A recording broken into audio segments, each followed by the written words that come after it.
through this 13-year battle with cancer, you have developed the 4 truths. Let's start with the first one. I used to get asked, is one truth more important than the other? And I used to say, no, they're all equally important. But the more I read, the more I kind of went through my cancer journey and things like that, I thought, no, this very first one, control your mind or your mind will control you, I think is the most important one. And I learned, very early on that I needed to control my mind. I mentioned I was a college basketball player, but in high school, I had 3 knee surgeries. And I remember when I went back playing basketball after those knee surgeries, my brain was putting all kinds of negative thoughts into my mind. Things like, hey, you're probably a step slower since your surgeries and college coaches aren't going to be interested in recruiting you.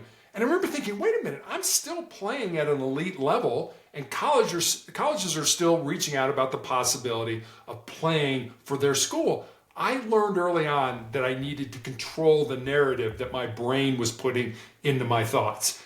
The Cleveland Clinic estimates that we have about 60 to 70,000 thoughts that pass through our mind every day. About 3,500 of those thoughts are new thoughts, so not something we've already thought about. And then our brains operate at the speed of about 1,000 words a minute.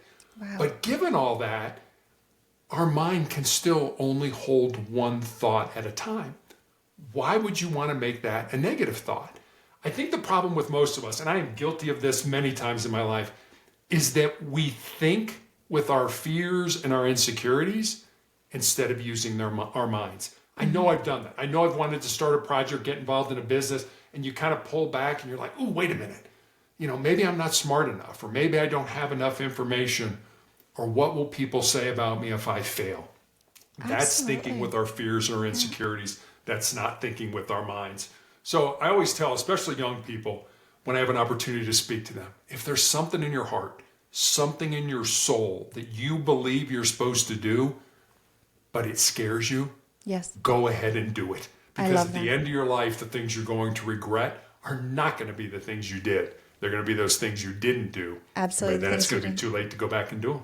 Absolutely. You are absolutely right. And we are our worst enemy.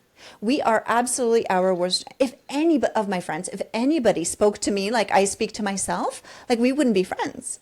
And why are we doing that to why are we doing that to ourselves, right? Like we are so mean to ourselves. Like what are we doing? So I love that. So control your mind, control your thoughts. It's pretty simple, but it's a very hard thing to do because I think small minds and weak people kill big dreams.